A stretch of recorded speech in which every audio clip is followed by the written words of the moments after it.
हमने बहुत youth special से प्रार्थना किया, पर एक चीज जो हम करते थे वो आप नहीं कर पाओगे। हम लोग तो वो वाले बदमाश बच्चे थे ना जो स्टेयर्स पे बैठते थे, जो सीढ़ियां यूथ स्पेशल की होती थी तो वहां बैठते थे। किसी को जाना भी होता था तो हल्का सा बस मुड़ जाते थे, निकल जाओगे, पर उठते नहीं थे क्योंकि हवा कहानी होती थी। हमें तो अंताक्षरी खेलनी पड़ती थी।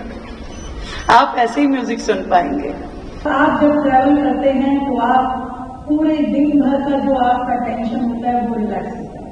आप अपने दोस्तों से बातें करते हैं, गपशप करते हैं, पूरे दिन का शेयरिंग करते हैं, अपने टारगेट, अपने हर चीज उनसे बातें करते हैं, गाते बजाते हंसते मुस्कुराते अपने घर पहुंचते हैं और अगली सुबह फिर इंतजार रहता है कि मुझे यूथ स्पेशल में जाना है।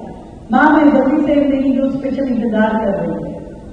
हमने बहुत यूथ स्पेशल से प्रार्थना किया, पर एक चीज जो हम करते थे वो आप नहीं कर पाओगे, क्योंकि ये आज की यूथ स्पेशल मॉडर्न है।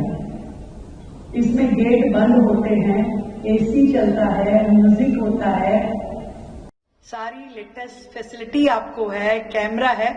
हम लोग तो वो वाले बदमाश बच्चे थे ना जो स्टेयर्स पे बैठते थे, जो सीढ़ियां यूथ स्पेशल की होती थी तो वहां बैठते थे। किसी को जाना भी होता था तो हल्का सा बस मुड़ जाते थे, निकल जाओगे, पर उठते नहीं थे क्योंकि हवा कहानी होती थी। अंदर गर्मी होती तो बाहर से हवा आती थी, पर हमने हवा का प्रबंध अंदर कर दिया है, एसी चला दिए हैं ताकि आपकी सेफ्टी और सिक्योरिटी ज्यादा जरूरी है। पर म्यूजिक भी अंदर ही दे दिया है। हमें तो अंताक्षरी खेलनी पड़ती थी। आप ऐसे ही म्यूजिक सुन पाएंगे। एक यादगार लम्हे जो आप दोस्तों के साथ अपने कॉलेज प्रेमिसेस में बिताते हैं, उसका एक और माध्यम ये यूथ स्पेशल है। और सेफ्टी और सिक्योरिटी का पूरा ध्यान रखते हुए ये आपके लिए तैयार की गई है। हमारी गर्ल्स स्टूडेंट्स, हमारे यूनिवर्सिटी के बाकी सब विद्यार्थी इसको उपयोग करें। आज हमारे इस मंच पे हमारे डूसू के भी रिप्रेजेंटेटिव हैं, हमारी मित्रा विंदा और भानु प्रताप सिंह जो डूसू की जनरल सेक्रेटरी और वाइस प्रेसिडेंट हैं। उनका नाम लेना मेरे लिए बहुत जरूरी है, क्योंकि जब मैं खुद डूसू की प्रेसिडेंट रही तब हमने यूथ स्पेशल्स के लिए बहुत आंदोलन किए थे कि यूथ स्पेशल बढ़नी चाहिए, यूथ स्पेशल होनी चाहिए। आज आप लोग भी जिस तरीके से विद्यार्थियों के लिए लगे हैं, आप मेरे पास आए, आपने बात की यूथ स्पेशल की भी, जिसको हमने तुरंत पूरा किया। एक और विषय आपने मुझ तक पहुंचाया है कि मेट्रो में भी स्टूडेंट्स के लिए कुछ कंसेशनल पासेस होने चाहिए। मैं आपको विश्वास दिलाती हूं, पूरे अपने दिल्ली प्रदेश के जितने स्टूडेंट्स हैं कि इस विषय पे आपको सुविधाएं देने के लिए सरकार सीरियसली काम करेगी।